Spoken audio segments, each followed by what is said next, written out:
राष्ट्रपति रामचन्द्र पौडेलद्वारा संघीय संसदको संयुक्त बैठकमा सरकारको आउँदो आर्थिक वर्ष 2081-82 को नीति तथा कार्यक्रम सार्वजनिक। नीति तथा कार्यक्रममा नेपालको आफ्नै भू उपग्रह स्थापनादेखि प्रधानमन्त्री छोरी आत्मनिर्भर कार्यक्रमसम्म आगामी आर्थिक वर्ष सरकारले कस्तो खालको नीति ल्याउँदैछ यसको विषयमा पुरै जानकारी आजको समाचारमा हेर्नुहोस्। संविधान कार्यान्वयन, संघीयताको सबलीकरण, अर्थतन्त्रको सुधार र भ्रष्टाचार नियन्त्रण सरकारको मुख्य प्राथमिकतामा रहेको राष्ट्रपति रामचन्द्र पौडेलको भनाई। वित्त तथा मौद्रिक नीतिको सामञ्जस्य कार्यान्वयनबाट अर्थतन्त्रमा क्रमशः सुधार हुँदै गएको राष्ट्रपति पौडेलको भनाई। नीति तथा कार्यक्रममै आयो शिक्षकलाई राजनीति गर्न निषेध गर्ने शिक्षा मन्त्री सुमना श्रेष्ठको योजना। शिक्षक तथा कर्मचारी राजनीतिक दलको सदस्य हुन नपाउने कानूनी व्यवस्थाको अब कार्यान्वयन हुने। 1000 युवालाई स्टार्टअप व्यवसाय गर्न सहुलियत कर्जा दिने नेपाल सरकारको नीति। सरकारले देशभरका 5 लाख भूमिहीनहरूलाई जग्गा उपलब्ध गराउने। आगामी आर्थिक वर्ष 2081-82 भित्रै कन्ट्री रेटिङ घोषणा। आगामी आर्थिक वर्ष प्रतिफल सुनिश्चित भएका आयोजना मात्रै छनौट गरिने। सरकारद्वारा आर्थिक वर्ष 2081-82 को दशकलाई कृषिमा लगानी दशक घोषणा। सहकारी संस्थाको सुपरिवेक्षण र नियमनका लागि विशिष्टीकृत नियामक निकाय स्थापना गरिने। निजी क्षेत्रको समन्वयमा टाकुरा पर्यटकीय गन्तव्य विकास गर्ने सरकारको घोषणा। नेपालको आफ्नै भू उपग्रह स्थापना गर्ने सरकारको भनाई। आगामी दशकलाई सूचना प्रविधिको दशक बनाउँदै 5000 लाई रोजगारी दिने घोषणा। कर्णाली र सुदूरपश्चिम प्रदेशका बाँकी क्षेत्रमा विद्युतीकरण गरिने। मेलम्चीको खानेपानी काठमाडौँ उपत्यकामा 12 महिने आपूर्ति हुने व्यवस्था मिलाइने। घर जग्गा कारोबारलाई व्यवस्थित गर्न कानून तथा संरचनागत सुधार गर्ने घोषणा। सरकारले सुनकोशी तथा नारायणी नदीमा टर्मिनल सहितको जल यातायात सञ्चालन गर्ने। प्रधानमन्त्री छोरी आत्मनिर्भर कार्यक्रम सरकारद्वारा घोषणा। प्रहरी बढुवा प्रणालीलाई अनुमान योग्य बनाइने। सिप बिना वैदेशिक रोजगारीमा जाने व्यवस्थाको अन्त्य गर्ने नेपाल सरकारको घोषणा। सरकारले राष्ट्रपति जलवायु परिवर्तन व्यवस्थापन कार्यक्रम सञ्चालन गर्ने। दैलेखमा पेट्रोलियम पदार्थ अन्वेषणको कार्य आगामी आर्थिक वर्षमा सम्पन्न गर्ने सरकारको दावी। विद्यालय स्तरबाट खेलकुद विकास गर्न शिक्षक र विद्यार्थीलाई खेल तालिम दिइने। सत्ता पक्षका सरकारको नीति तथा कार्यक्रम उत्साहप्रद रहेको सत्ता पक्षका सांसदहरूको दावी। नीति तथा कार्यक्रममा धेरै नयाँ कुराहरू आएको छ भन्दै गृह मन्त्री रवि लामिछानेको टिप्पणी। बजेट मार्फत नीति तथा कार्यक्रम कार्यान्वयन हुने अर्थमन्त्री वर्षमान पुनको धारणा। सरकारको नीति तथा कार्यक्रम उत्साहजनक रहेको सत्तारूढ दल नेकपा एमालेको दावी। बजेटसँग तादम्यता मिल्ने र कार्यान्वयन गर्ने गरी क्रमिक सुधार गर्ने कार्यक्रम आएको राष्ट्रिय स्वतन्त्र पार्टीका उपसभापति डाक्टर स्वर्णिम वाग्लेको जिकिर। सरकारको नीति तथा कार्यक्रमले उत्साह भर्न नसकेको प्रमुख प्रतिपक्ष दल नेपाली कांग्रेसको प्रारम्भिक टिप्पणी। संसदीय छानबिन समिति बनाउने प्रधानमन्त्रीको प्रतिबद्धता आएको कांग्रेस प्रमुख सचेतक रमेश लेखकको धारणा। नीति तथा कार्यक्रम पुरानै ढर्राको आयो, छलफल गर्नुपर्ने कुनै पनि अर्थ छैन भन्दै पूर्व अर्थमन्त्री डाक्टर प्रकाश शरण महतको आरोप। नीति तथा कार्यक्रम बजेटमा समावेश गर्न सके आशा जगाउन सक्ने आएको छ भन्दै नेपाल उद्योग वाणिज्य महासंघका अध्यक्ष चन्द्र ढकालको प्रतिक्रिया। नेपाली कांग्रेसद्वारा प्रतिनिधि सभाको बैठक, अर्को बैठक अब जेठको 3 गते बस्ने। कांग्रेसद्वारा राष्ट्रिय सभाको बैठक पनि अवरुद्ध। गणतन्त्र दिवसलाई मौलिक रूपमा मनाउनका लागि तयारी सुरु गर्न प्रधानमन्त्री पुष्पकमल दाहाल प्रचण्डको निर्देशन। गिरिबन्धु टी स्टेटमा कार्यरत मजदुरले ज्याला पाएनन्, भोकै काम गर्नु परेको मजदुरहरूको गुनासो। गिरिबन्धु टी स्टेट प्रकरणमा संलग्न ओली सरकारमाथि कारवाही होस् भन्दै कांग्रेस महामन्त्री गगन थापाको माग। गिरिबन्धु प्रकरणमा तत्कालीन सरकारले नीतिगत भ्रष्टाचार गरेको देखिएको कांग्रेस नेता प्रदीप पौडेलको आरोप। मुलुकलाई बाह्य हस्तक्षेपबाट मुक्त गराउन पनि एमाले बलियो शक्ति बन्न जरुरी रहेको एमालेका वरिष्ठ उपाध्यक्ष ईश्वर पोखरेलको भनाई। पार्टीमा भ्रष्ट र पदलोलुप प्रवृत्ति खतरनाक रूपमा देखा परेको नेकपा एकीकृत समाजवादीका अध्यक्ष माधव कुमार नेपालको गुनासो। सर्वोच्च अदालतमा पहिलो पटक अनलाइन मुद्दा दर्ता प्रणाली सुरु। क्रिकेटर सन्दीप लामिछानेको मुद्दा हेर्दा हेर्दैमा इजलासबाट सबै निस्किएपछि वकिलले गौशाला 26 लाई 2 न्यायाधीश सामु उभ्याए। सहकारी ठगी प्रकरणमा जीवी राईको पासपोर्ट रद्द गर्न जिल्ला अदालत कास्कीद्वारा अस्वीकार, कानूनले नमिल्ने तर्क। पोखराको प्राइम सहकारीबाट 1.5 अर्ब बढी रकम अपचलन, अध्यक्ष सहित 8 जना पक्राउ परे। मापदण्ड विपरीतका ट्रायल सेन्टरलाई कारबाही गर्न राष्ट्रिय सतर्कता केन्द्रको निर्देशन। बानेश्वरमा फल्चा शैलीमा निर्माण गरिएको बस बिसाउने सञ्चालन। मोरङमा गोली हानेर प्रहरीले लागु औषध कारोबारीलाई समात्यो। काभ्रेमा रुखमा बाँधेर जलाएको अवस्थामा भेटिएको शवको शनाखत। शेयर बजार 28.62 अङ्कले बढेर 2027.51 को बिन्दुमा कायम। शेयर बजारको कारोबार गर्दा ब्रोकर कम्पनीले लिने कमिसन घट्यो। बैंकिङ प्रणाली सुरक्षित र सबल भए मात्रै आर्थिक स्थिरता हुन्छ, बैंक सबल बन्न न्यूनतम नाफा हुनै पर्छ भन्दै नेपाल राष्ट्र बैंकका गभर्नर महाप्रसाद अधिकारीको जोड। रुसले आक्रमण तीव्र पारिरहेका बेला अमेरिकी विदेश मन्त्री ब्लिंकेन युक्रेनको भ्रमणमा, लिथुआनियाको राष्ट्रपतिको दौडमा बस। वर्तमान राष्ट्रपति र प्रधानमन्त्री नै देखिए। युएई विरुद्ध खेल्ने 28 सदस्यीय प्रारम्भिक फुटबल टोलीको घोषणा। नविताको पेरिस ओलम्पिकको सम्भावना समाप्त। र समाचार पार्टी हेल्थ टिप्स अन्तर्गत आज हामी मुटु रोग विशेषज्ञ प्राध्यापक डाक्टर राजेन्द्र कोजुले दिएको हेल्थ टिप्स, मुटुलाई स्वस्थ बनाइराख्ने अनस्याचुरेटेड फ्याट कुन खानेकुराबाट पाइन्छ भन्ने विषयवस्तुमा हामी हेल्थ टिप्स प्रस्तुत गर्छौं। हामीलाई अन्तिमसम्म हेर्नुहोला। दर्शक महानुभाव नमस्कार। समाचारपाटी.com को न्यूज बुलेटिनमा यहाँलाई हार्दिक स्वागत छ। म प्रहलाद चन्द्र घिमिरे। आज मिति विक्रमसम्म 2081 साल जेठको 2 गते बुधबार स्पेसम्म सन् 2024 मे 15 तारिक। आज वैशाख शुक्ल अष्टमी। आज अन्तर्राष्ट्रिय परिवार दिवस। यहाँहरू सम्पूर्णलाई अन्तर्राष्ट्रिय परिवार दिवसको धेरै धेरै शुभकामना छ। सदाको चाहिँ आज पनि हामी उपस्थित भएका छौँ आजका मुख्य समाचार, ब्रेकिङ न्यूज अपडेट लगायत तपाईँलाई काम लाग्ने हेर्नै पर्ने महत्त्वपूर्ण समाचारहरू लिएर। हाम्रो मेहनतका लागि यो भिडियोमा एउटा लाइक अवश्य गर्नुहोला। दर्शक महानुभाव पलपलको न्यूज अपडेट हेर्नका लागि हाम्रो च्यानललाई तपाईँले अहिलेसम्म सब्स्क्राइब गर्नुभएको छैन भने कृपया सब्स्क्राइब गर्नुहोस् अनि नजिकै आउने बेल आइकनलाई क्लिक गर्नुहोला। दैनिक रूपमा हेर्नुहुन्छ भने रेगुलर भनेर लेख्नुहोला। आज पहिलोचोटि हो भने फर्स्ट टाइम भनेर लेखिदिनुहोला। देशभित्र हुनुहुन्छ भने आफ्नो रहेको गाउँठाउँ सहर जिल्लाको नाम लेख्नुहोला। विदेशमा हुनुहुन्छ भने कुन देशबाट हामीलाई हेरिरहनु भएको छ त्यो कुरा तलको कमेन्ट बक्समा कमेन्ट गर्नुहोला। आउनुहोस् दर्शक महानुभाव आजका मुख्य समाचार सुरु गरौँ। आगामी आर्थिक वर्ष 2081-82 को नीति तथा कार्यक्रम संघीय संसदको संयुक्त बैठकमा राष्ट्रपति रामचन्द्र पौडेलद्वारा प्रस्तुत भएको प्रसङ्गबाट।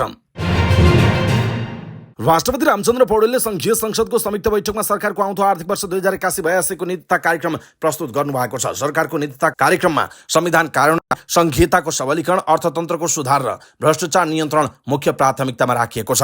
त्यस्तै गरी रोजगारी सृजना, सुशासन प्रवर्धन, सार्वजनिक सेवामा सुधार र सरलीकरण, नागरिक मैत्री शासन प्रणालीको स्थापनामा जोड दिइएको छ। त्यस्तै गरी बैंक तथा वित्तीय संस्था र सहकारीका समस्या समाधान, कृषिमा लगानी दशक घोषणा, 5 लाख भूमिहीनलाई जग्गा, 1000 जना युवालाई स्टार्टअप व्यवसाय गर्न सहुलियत कर्जा, बुढीगण्डकी र नलगाडको निर्माण, नेपालको आफ्नै भू उपग्रह स्थापना, प्रधानमन्त्री छोरी आत्मनिर्भर कार्यक्रम लगायतका नीति तथा कार्यक्रममा समावेश रहेको उल्लेख छ। यस्तै सरकारले शिक्षक तथा कर्मचारीले राजनैतिक दलको सदस्य हुन नपाउने कानुनी व्यवस्थाको कार्यान्वयन गर्ने भएको छ।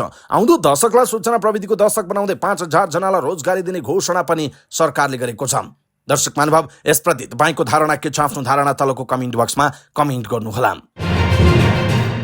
राष्ट्रपति रामचन्द्र पौडेलले संविधान कार्यान्वयन, संघीयताको सबलीकरण, अर्थतन्त्रको सुधार र भ्रष्टाचार नियन्त्रण सरकारको मुख्य प्राथमिकतामा रहेको बताउनु भएको छ। संघीय संसदको दुवै सदनमा सरकारको आगामी आर्थिक वर्षको नीति तथा कार्यक्रम प्रस्तुत गर्दै उहाँले वर्तमान सरकार देशमा समाजवाद उन्मुख आर्थिक सामाजिक रूपान्तरणका लागि राजनैतिक स्थायित्व, सुशासन, विकास र सामाजिक न्याय सहित समृद्ध नेपाल, सुखी नेपालीको राष्ट्रिय आकांक्षा पूरा गर्न प्रतिबद्ध रहेको पनि उहाँले बताउनुभयो। उहाँले नेपाली जनताको सुख समुन्नतिका लागि संघीय लोकतान्त्रिक गणतन्त्रलाई सुदृढ गर्दै जनतामा राज्यप्रति आशा र भरोसा जगाउने गरी सरकारले आफ्नो नीति तथा कार्यक्रम कार्यान्वयन गर्दै आएको बताउनु भएको छ। राष्ट्रपति पौडेलले रोजगारी सृजना, सुशासन प्रवर्धन, सार्वजनिक सेवामा सुधार र सरलीकरण, नागरिक मैत्री शासन प्रणालीको स्थापनामा पनि सरकारले जोड दिएको बताउनु भएको छ। यसैबीच सरकारले वित्त तथा मौद्रिक नीतिको सामञ्जस्य कार्यान्वयनबाट अर्थतन्त्रमा क्रमशः सुधार आएको बताएको छ। यसैबीच राष्ट्रपति रामचन्द्र पौडेलले वित्त र मौद्रिक नीति कार्यान्वयनको सामञ्जस्यताले अर्थतन्त्रमा सुधार भएको बताउनु भएको छ। उहाँले अघिल्लो आर्थिक वर्षको तुलनामा चालु आर्थिक वर्षको आर्थिक वृद्धिमा सुधार भएको बताउनुभयो। उहाँले मूल्य वृद्धि दर पनि घटेको बताउनुभयो।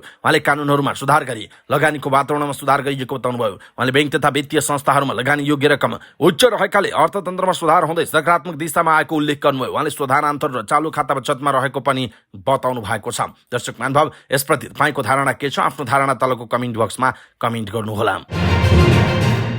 शिक्षकलाई राजनीति गर्न निषेध गर्ने शिक्षा विज्ञान तथा प्रविधि मन्त्री सुमना श्रेष्ठको योजना सरकारको नीति तथा कार्यक्रममै समेटिएर आएको छ।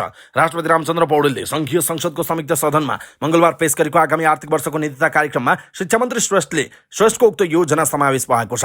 यो योजना नीति तथा कार्यक्रममा समावेश भएसँगै शिक्षा मन्त्री श्रेष्ठलाई शिक्षक तथा कर्मचारीहरूलाई राजनीतिक दलमा आबद्ध हुन नपाउने व्यवस्था कार्यान्वयन गराउन सहज हुने भएको जनाइएको छ। नीति तथा कार्यक्रमको बुँदा नम्बर 151 मा भनिएको छ, सरकारी सामुदायिक तथा संस्थागत विद्यालयका शिक्षालयका गरेका प्राध्यापक, शिक्षक तथा कर्मचारीले राजनैतिक दलको सदस्य हुन नपाउने कानुनी व्यवस्थाको पुनः कार्यान्वयन गरिनेछ। मुद्दा नम्बर 151 मा नै विश्वविद्यालयमा अध्ययनरत विद्यार्थीलाई मूल्याङ्कन सहितको शिक्षण इन्टर्नसिपमा पठाउने व्यवस्था गरिएको जनाइएको छ। माध्यमिक विद्यालयमा अङ्ग्रेजी, गणित र विज्ञान विषयका शिक्षकको अभाव पूर्ति गर्ने व्यवस्था गरिएको। शिक्षा शास्त्र र संकाय बाहेकका सम्बन्धित विषयमा न्यूनतम योग्यता हासिल गरी अध्यापन तालिम प्राप्त जनशक्तिलाई शिक्षक सेवामा प्रवेश गर्न पाउने व्यवस्था गरिएको छ। शैक्षिक वातावरण र गुणस्तर सुधारका लागि अवकाश प्राप्त शिक्षक तथा कर्मचारीको ज्ञान सिप र अनुभवको उपयोग गरिने नीति तथा कार्यक्रममा उल्लेख गरिएको जनाइएको छ। यसैबीच प्राविधिक शिक्षालयको सञ्चालन तथा व्यवस्थापन प्रदेश तहबाट हुने प्रबन्ध मिलाइने भएको छ भने सामुदायिक विद्यालयमा प्राविधिक दार्का कार्यक्रमको नक्साङ्कन गरी पुनर्संरचना गरिने जनाइएको छ। उदयपुर, मोरङ, पर्सा, चितवन लगायतका देशका अन्य स्थानमा मेडिकल कलेज स्थापना तथा सञ्चालनका लागि आवश्यक तयारी गरिने पनि नीति तथा कार्यक्रममा उल्लेख गरिएको छ। सरकारले आगामी आर्थिक वर्षमा 1000 जना युवालाई स्टार्टअप व्यवसाय सञ्चालन गर्न सहुलियत कर्जा दिने भएको छ। सरकारको आगामी आर्थिक वर्षको नीति तथा कार्यक्रम प्रस्तुत गर्दै राष्ट्रपति रामचन्द्र पौडेलले आगामी आर्थिक वर्षमा कम्तीमा 1000 युवालाई स्टार्टअप व्यवसाय सञ्चालन गर्न सहुलियत कर्जा प्रदान गरिने बताउनुभयो। उहाँले नवप्रवर्तन र स्टार्टअप राष्ट्रिय अभियान सञ्चालन गरिने पनि बताउनुभयो। तिनै तहका सरकारका साथै निजी क्षेत्रको सहकारीमा राष्ट्रिय स्टार्टअप उद्यम नीतिको कार्यान्वयन गरिने पनि उहाँको भनाइ छ। स्टार्टअप व्यवसायको विकास प्रवर्धन गर्न प्राज्ञिक संस्थाहरूसँग सहकार्य गरिने सरकारको नीति रहेको उहाँले बताउनुभयो। त्यस्तै आगामी आर्थिक वर्ष कम्तीमा 1000 लघु घरेलु तथा साना उद्योगीलाई ब्याजमा अनुदान तथा प्रविधि उपलब्ध गराइने पनि सरकारको नीति रहेको उहाँले बताउनु भएको छ। लघु घरेलु एवं साना उद्योगीले एक ठाउँमा मात्र दर्ता गरी व्यवसाय सञ्चालन गर्न सकिने व्यवस्था गर्ने जनाइएको छ।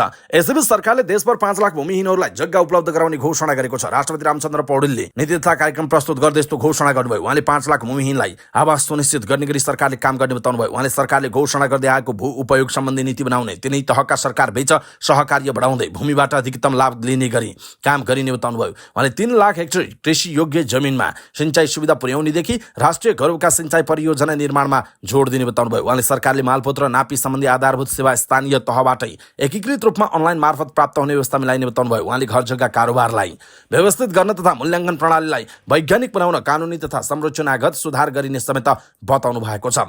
यसैबीच सरकारले आगामी आर्थिक वर्ष 2081-82 मा भित्रै कन्ट्री रेटिङ गर्ने घोषणा गरेको छ। आगामी वर्ष कन्ट्री रेटिङ गरिने उहाँले राष्ट्रपति रामचन्द्र पौडेलले नीति तथा कार्यक्रम प्रस्तुत गर्दै बताउनुभयो। उहाँले निजी क्षेत्रसँगको सहकार्यमा पशुपालनलाई प्रोत्साहन गर्न सरकारले प्रत्येक स्थानीय तहमा पशु अस्पताल निर्माण गर्ने पनि बताउनु भएको छ। त्यसैगरी आगामी आर्थिक वर्षमा पूर्व तयारी पूरा भएका र प्रतिफल सुनिश्चित भएका आयोजना मात्र छनौट गरिने भएको छ। सरकारको आगामी आर्थिक वर्षको नीति तथा कार्यक्रममा पूर्व तयारी पूरा भएका र प्रतिफल सुनिश्चित भएका आयोजना मात्र छनौट गरिने उल्लेख गरिएको हो। नीति तथा कार्यक्रम प्रस्तुत गर्दै राष्ट्रपति पौडेलले विकास आयोजना छनौट गर्दा सामाजिक आर्थिक लाभ, प्रादेशिक सन्तुलन, उत्पादन र रोजगारी सृजनालाई प्रमुख आधारका रूपमा लिइने बताउनुभयो। उहाँले कार्यान्वयनमा रहेका तर अपेक्षित नीति नदिएका सम्भाव्य आयोजनाहरू सार्वजनिक निजी साझेदारी अवधारणामा सञ्चालन गर्ने प्रक्रिया अगाडि बढाइने बताउनुभयो। विकास कार्यक्रम तथा आयोजनाको अनुगमन तथा मूल्याङ्कन प्रणालीलाई सूचना प्रविधिमा आधारित र नतिजामूलक बनाइने उहाँको भनाइ छ। यस्तै स्थानीय तहको विकास निर्माणमा प्रभावकारिता वृद्धि गर्न जिल्ला समन्वय समितिको अनुगमन क्षमता बढाइने पनि नीति कार्यक्रममा लेखिएको छ।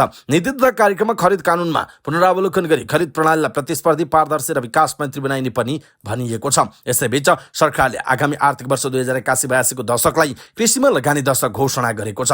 राष्ट्रपति रामचन्द्र पौडेलले नीति तथा कार्यक्रम प्रस्तुत गर्दै यस्तो घोषणा गरेको उल्लेख गर्नु भएको छ।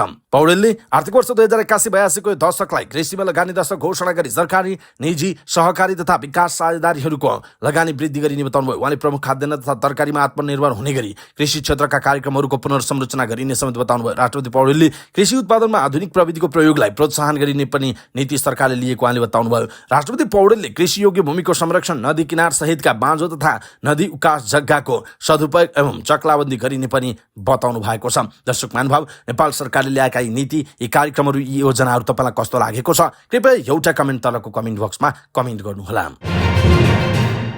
सरकारले सहकारी संस्थाको सुपरिवेक्षण र नियमनका लागि विशिष्टीकृत नियामक निकाय स्थापना गर्ने भएको छ। आगामी आर्थिक वर्षको सरकारको नीति तथा कार्यक्रम प्रस्तुत गर्दै राष्ट्रपति रामचन्द्र पौडेलले सहकारी संस्थाको सघन सुपरिवेक्षण र नियमनका लागि विशिष्टीकृत नियामक निकाय स्थापना गरिने बताउनुभयो। त्यस्तै सहकारी बचत तथा कर्जा सुरक्षण कोष, सहकारी कर्जा सूचना केन्द्र र सहकारी कर्जा असुली न्यायाधिकरण मार्फत सहकारी क्षेत्रको बचत तथा लगानीको सुरक्षा गरिने पनि सरकारको नीति रहेको जनाइएको छ। सहकारी संस्थाहरू अनिवार्य रूपमा सहकारी तथा गरिबी सम्बन्धी व्यवस्थापन सूचना प्रणालीमा आबद्ध हुनुपर्ने व्यवस्था गरिने पनि उहाँले बताउनुभयो। सरकारको शेयर स्वामित्व भएका साझा सहकारी संस्थाहरूलाई एकीकरण गर्ने व्यवस्था मिलाइने पनि उहाँले बताउनुभयो। बचत तथा ऋण सहकारीलाई एक आपसमा गाभिन्न प्रोत्साहन गर्ने सरकारको नीति रहेको छ। आगामी आर्थिक वर्षभित्र गरिब घर परिवार पहिचान कार्य सम्पन्न गरिने पनि सरकारको नीति कार्यक्रममा उल्लेख छ। गरिबी लक्षित कार्यक्रमहरू एकीकृत रूपमा सञ्चालन गरिने र पहिचान भएका गरिबको स्थानीय तह मार्फत निःशुल्क बिमा गरिने बताइएको छ। गरिबीको रेखामुनि रहेका घर परिवारका लागि विद्युतीय चुलो, ट्युबवेल लगायतका सामग्री उपलब्ध गराइने जनाइएको छ। यसैबीच तीन तहका सरकार र निजी क्षेत्रको समन्वयमा टाकुरा पर्यटकीय गन्तव्य विकास गरिने घोषणा गरिएको छ। राष्ट्रपति रामचन्द्र पौडेलले संसदको संयुक्त बैठकमा आगामी आर्थिक वर्षको नीतिता कार्यक्रम प्रस्तुत गर्दै पहाडी भूभागका स्थानीय स्रोत साधनको प्रयोग तथा रोजगारी सृजना हुने गरी टाकुरा पर्यटकीय गन्तव्य विकास गरिने बताउनुभयो। उहाँले पर्यटकीय गन्तव्यको पहिचान र प्रवर्धन गरिने बताउनुभयो। उहाँले ग्रेट हिमालय ट्रेड लगायतका पदमार्ग पूर्वाधार निर्माण कार्यलाई तीव्रता दिइने बताउनुभयो। उहाँले हलिउड तथा बलिउडका अन्तर्राष्ट्रिय चलचित्र निर्मातालाई नेपालमा चलचित्र छायाङ्कनका लागि आकर्षित गरी चलचित्र पर्यटन प्रवर्धन गरिने पनि बताउनु भएको छ। उहाँले राष्ट्रिय संस्कृति नीति कार्यान्वयनमा ल्याइने पनि उल्लेख गर्नु भएको छ। यसैबीच सरकारले नेपालको आफ्नै भू उपग्रह स्थापना गर्ने योजना बनाएको छ। सरकारले प्रस्तुत गरेको आगामी आर्थिक वर्षको नीति तथा कार्यक्रममा नेपालको आफ्नै भू उपग्रह स्थापना गर्ने योजना सार्वजनिक गरिएको राष्ट्रपति रामचन्द्र पौडेलले संघीय संसदका संयुक्त बैठकमा सरकारको नीति तथा कार्यक्रम प्रस्तुत गर्दै दुर्गम र विकट क्षेत्रमा भू उपग्रहमा आधारित इन्टरनेट सेवाको प्रारम्भ गरिने बताउनुभयो। उहाँले डिजिटल साक्षरता विकास गरी महिला, अल्पसंख्यक एवं पिछडिएको वर्ग क्षेत्र र समुदायको सूचना प्रविधिमा पहुँच विस्तार गरिने बताउनुभयो। पौडेलले साइबर सुरक्षा सम्बन्धी कार्यलाई प्रभावकारी बनाइने पनि बताउनु भएको छ। यसैबीच सरकारले आगामी दशकलाई सूचना प्रविधिको दशक बनाउँदै 5,000लाई रोजगारी दिने घोषणा समेत गरेको छ। राष्ट्रपति पौडेलले नीति तथा कार्यक्रम प्रस्तुत गर्दै यस्तो घोषणा गर्नुभयो। उहाँले सार्वजनिक निकायमा प्रयोगमा आउने प्रणाली तथा सफ्टवेयर सरकारी क्षेत्रबाट निर्माण गर्ने तथा देशमा विकसित सफ्टवेयरलाई प्राथमिकता दिई उपयोग गर्ने नीति लिइने बताउनुभयो। उहाँले सूचना प्रविधिलाई डिजिटल आधारको रूपमा लिई सामाजिक आर्थिक रूपान्तरण गर्ने आगामी दशकलाई सूचना प्रविधि दशकको रूपमा अगाडि बढाइने बताउनुभयो। उहाँले सूचना प्रविधि उद्योगलाई रोजगारी र सेवा निर्यातको प्रमुख क्षेत्रको रूपमा विकास गर्ने प्रोत्साहन गरी नेपाललाई ग्लोबल सूचना प्रविधिको हबको रूपमा विकास गरिने बताउनुभयो। उहाँले काठमाडौँ उपत्यका र प्रत्येक प्रदेशका उपयुक्त ठाउँहरूमा सूचना प्रविधि वर्क स्टेसन सञ्चालन गरी कम्तीमा 5,000 रोजगारी सृजना गरिने बताउनुभयो। सरकारले पोखरा र भैरहवा अन्तर्राष्ट्रिय विमानस्थल सञ्चालन गर्नका लागि प्रोत्साहनका कार्यक्रम ल्याउने भएको छ। अरबौं ऋण लगानीमा ठूला पूर्वाधार बनाए पनि सञ्चालन गर्न नसकेपछि थप प्रोत्साहनका कार्यक्रम सरकारले ल्याउने घोषणा गरेको जनाइएको छ। यसैबीच आगामी आर्थिक वर्षभित्र कर्णाली र सुदूरपश्चिम प्रदेशका बाँकी रहेका क्षेत्रमा विद्युतीकरण गरिने भएको छ। आगामी आर्थिक वर्षको नीति कार्यक्रम प्रस्तुत गर्दै राष्ट्रपति पौडेलले कर्णाली र सुदूरपश्चिम प्रदेशका बाँकी क्षेत्रमा विद्युतीकरण गरिने बताउनु भएको। उहाँले राष्ट्रिय विद्युत प्रणालीमा नजोडिएका र विद्युत पहुँच नपुगेका क्षेत्रमा लघु तथा साना जलविद्युत, सौर्य एवं वायु ऊर्जा प्रविधि मार्फत विद्युतीकरण गरिने बताउनुभयो। विद्युत वितरण सब स्टेशनहरूलाई स्वचालित बनाइने र स्थानीय तह समेतको समन्वयमा स्मार्ट मिटर वितरण गरिने पनि सरकारको नीति तथा कार्यक्रम रहेको उहाँले उल्लेख गर्नुभयो। बुढी गण्डकी जलविद्युत आयोजना र नलसिंहगढ जलाशययुक्त आयोजनाको निर्माण कार्य अगाडि बढाइने भनिएको छ। त्यस्तै दुधकोशी जलाशययुक्त जलविद्युत आयोजनाको निर्माण पूर्वकका कार्य सम्पन्न गरिने पनि उल्लेख छ। हेटौँडा ढल्केवर इनरुवा प्रसारण लाइनको निर्माण सम्पन्न गरिने पनि सरकारको नीति तथा कार्यक्रममा उल्लेख गरिएको जनाइएको छ। सरकारले मेलम्ची खानेपानी आयोजनाबाट काठमाडौँ उपत्यकामा 12 महिनै खानेपानी आपूर्ति हुने व्यवस्था मिलाउने भएको छ। राष्ट्रपति रामचन्द्र पौडेलले संसदको संयुक्त बैठकमा आगामी आर्थिक वर्षको नीति कार्यक्रम प्रस्तुत गर्दै यस्तो बताउनु भएको हो। उहाँले मेलम्ची खानेपानी आयोजनाबाट 12 महिनै खानेपानी आपूर्ति हुने व्यवस्था मिलाई काठमाडौँ उपत्यकाको चक्रपथ बाहिर र भक्तपुर जिल्लाको अरण्यको राजमार्गसँग जोडिएका क्षेत्रमा क्रमशः खानेपानी आपूर्ति गरिने बताउनुभयो। उहाँले काठमाडौँ उपत्यकाको खानेपानी समस्याको दिगो समाधान गर्न शिवपुरी राष्ट्रिय निकुञ्ज लगायत जलाधार क्षेत्रमा रहेका स्रोतबाट पानी सङ्कलन गरी वितरण गर्ने प्रबन्ध मिलाइने उहाँले बताउनु भएको छ। उहाँले 3 तहको समन्वय नागरिकको सहभागिता, सरसफाई र स्वच्छता कार्यक्रम सञ्चालन गरिने बताउनुभयो। उहाँले एक घर एक धारा कार्यक्रमलाई प्रभावकारी रूपमा कार्यान्वयन गरिने पनि बताउनु भएको छ। सरकारले घर जग्गा कारोबारलाई व्यवस्थित गर्न र जमिनको मूल्याङ्कन प्रणाली व्यवस्थित गर्न आवश्यक कानुनी तथा संरचनागत सुधार गर्ने घोषणा गरेको छ। राष्ट्रपति रामचन्द्र पौडेलले आगामी आर्थिक वर्षको नीति कार्यक्रम प्रस्तुत गर्दै मालपोत र नापीको आधारभूत सेवा स्थानीय तहबाट एकीकृत रूपमा अनलाइनबाट प्राप्त हुने व्यवस्था गर्ने पनि घोषणा भएको छ। उहाँले आधुनिक प्रविधिबाट भूमिको पुनर्नापी गरी अभिलेख अद्यावधि गरिने पनि बताउनु भएको छ। यसैबीच सरकारले जल यातायात सुरु गर्ने घोषणा गरेको छ। संघीय संसदको बैठकमा नीति कार्यक्रम प्रस्तुत गर्दै राष्ट्रपति रामचन्द्र पौडेलले सुनकोशी तथा नारायणी नदीमा टर्मिनल सहितको जल यातायात सञ्चालन गर्ने घोषणा गर्नुभयो। उहाँले 2 ठूला नदी तोक्दै जल यातायातको तयारी गर्ने घोषणा गर्नुभयो। उहाँले सर्वसुलभ र पहुँच योग्य सार्वजनिक यातायात निर्माण गर्न डिजिटल प्रविधिको प्रयोग गर्ने घोषणा पनि गर्नुभएको छ।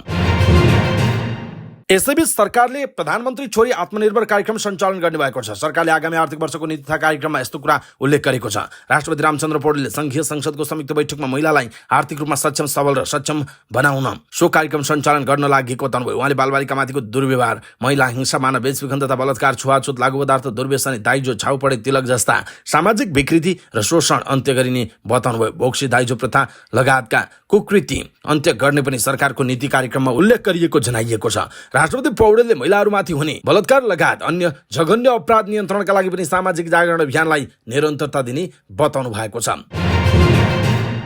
यसैबीच सरकारले नेपाल प्रहरीको सेवानिवृत्त हुने अवधि पुनरावलोकन गरी बढुवा प्रणालीलाई अनुमान योग्य बनाउने भएको छ। सरकारको आगामी आर्थिक वर्षको नीति तथा कार्यक्रम प्रस्तुत गर्दै राष्ट्रपति रामचन्द्र पौडेलले सबै तहका प्रहरी कर्मचारीको सेवानिवृत्त हुने निवृत्त हुने अवधि पुनरावलोकन गरी बढुवा प्रणालीलाई अनुमान योग्य बनाइने बताउनुभयो। उहाँले सुरक्षा निकाला, भौतिक पूर्वाधार, उपकरण बन्दोबस्तै प्रविधि जस्ता क्षेत्रमा स्रोत साधन सम्पन्न तुल्याई आन्तरिक सुरक्षा व्यवस्थालाई भरपर्दो र विश्वसनीय बनाइने उहाँको भनाइरहेको छ। त्यस्तै कमजोर अवस्था र राज्यले सुरक्षा गर्नुपर्ने वर्गलाई सुरक्षा दिलाउने प्रबन्ध गरिने पनि उहाँले बताउनुभयो। त्यसैगरी अन्तर्राष्ट्रिय सीमा सुरक्षालाई थप सुदृढ बनाई सीमा पार अपराध तथा राजस्व चुहावट नियन्त्रण गरिने सरकारको नीति तथा कार्यक्रममा उल्लेख छ। अध्यागमन सेवालाई थप सुदृढ र व्यवस्थित बनाइने जनाइएको छ। त्यसैगरी कारागारको भौतिक सुधार, पूर्वाधारलाई निरन्तरता दिने सरकारको नीति तथा कार्यक्रममा रहेको जनाइएको छ।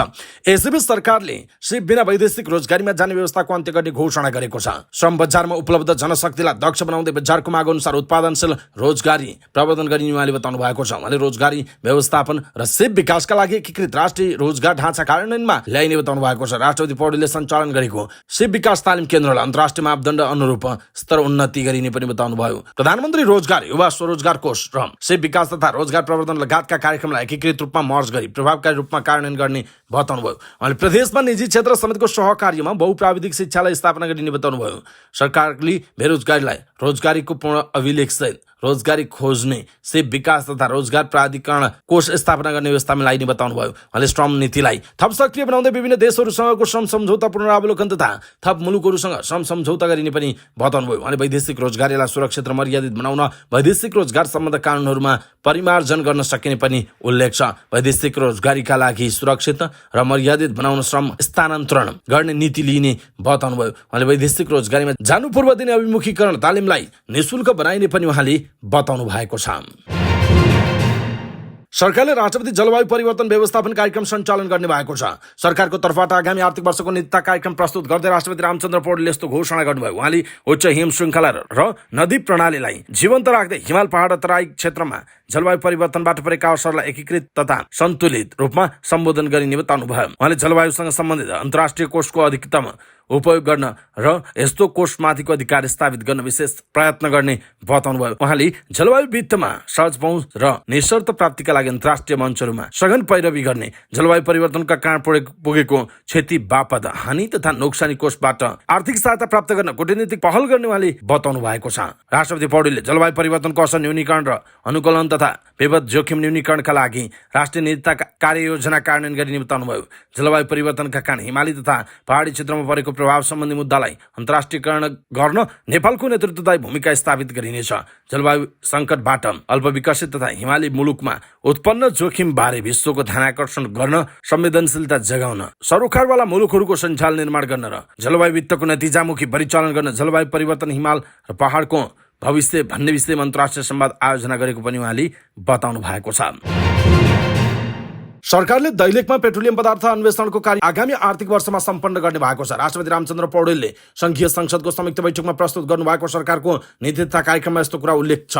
त्यसैगरी म्याग्नेसाइड, फोस्फोराइट, फलाम जस्ता सम्भाव्य खानीहरूको विस्तृत परियोजना प्रतिवेदन तयार गरी वातावरणीय अध्ययन कार्य अगाडि बढाइने पनि सरकारको नीति तथा कार्यक्रममा समावेश गरिएको पनि राष्ट्रपति पौडेलले बताउनुभयो। नवप्रवर्तन र स्टार्टअप राष्ट्रिय अभियान सञ्चालन गरी तीनवटै तहका सरकारका साथै निजी क्षेत्रको सहकार्यमा राष्ट्रिय स्टार्टअप उद्यम नीतिको कार्यान्वयन गरिने पनि राष्ट्रपति पौडेलले बताउनु भएको छ। राष्ट्रपति पौडेलले स्टार्टअप व्यवसायको विकास र प्रवर्धन गर्न प्राज्ञिक संस्थाहरूसँग कार्य गरिने पनि बताउनु भएको छ।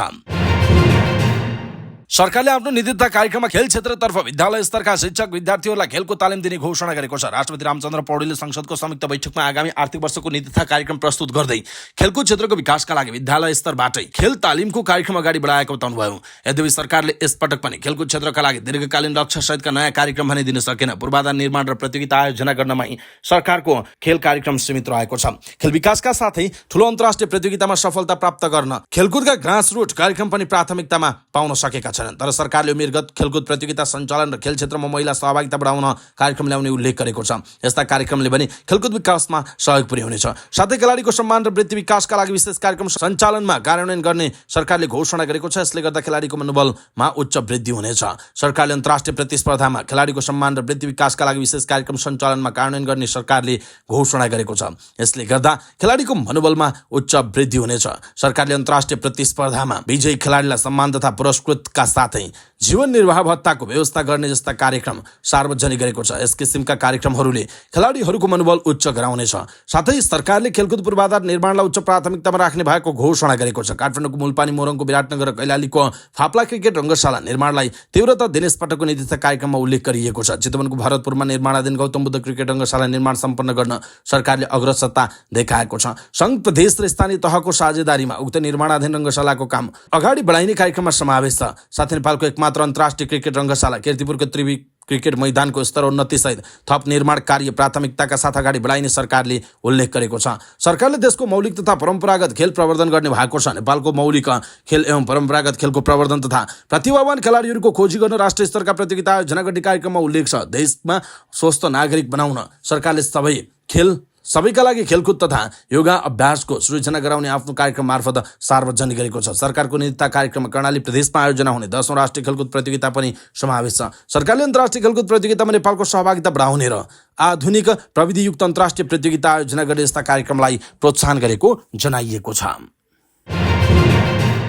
सत्तारूढ दलका नेताहरूले सरकारले ल्याएको नीति तथा कार्यक्रम उत्साहप्रद भएको टिप्पणी गरेका छन्। सत्तारूढ प्रमुख घटक नेकपा एमालेका सांसद ठाकुर प्रसाद गैरी, जनता समाजवादी पार्टीका अध्यक्ष अशोक कुमार राईले प्रधानमन्त्री पुष्पकमल दाहालको केही गरौँ भन्ने हुटहुटी सम्बोधन हुने गरी सरकारको नीति तथा कार्यक्रम आएको दावी गर्नुभयो। एमालेका सांसद गैरीले समाजवादमा जाने संविधानको परिकल्पना अनुसार सो नीति तथा कार्यक्रम आएको उल्लेख गर्दै त्यसलाई कार्यान्वयन हुने गरी बजेटको व्यवस्था गर्नु पनि सरकारलाई सुझाव दिनुभयो। उहाँले सरकारको नीति तथा कार्यक्रम प्रस्तुत भएपछि सञ्चारकर्मीमा नीति तथा कार्यक्रम कार्यान्वयनमा सरकारले विशेष ध्यान दिनुपर्ने आवश्यकता हुने हुनुभयो। त्यस्तै जनता समाजवादी पार्टी जसपा अध्यक्ष अशोक राईले सरकारको नीति तथा कार्यक्रम राम्रो भएको प्रतिक्रिया दिनुभएको छ। उहाँले प्रधानमन्त्रीको केही गरौँ भन्ने हुटहुटी नीति तथा कार्यक्रममा समावेश गरिएको बताउनु भएको छ। अध्यक्ष राईले सरकारको नीति कार्यक्रमले परम्परा पनि धान्नुपर्ने भएकाले यसलाई अन्यथा लिन नहुने पनि बताउनु भएको छ।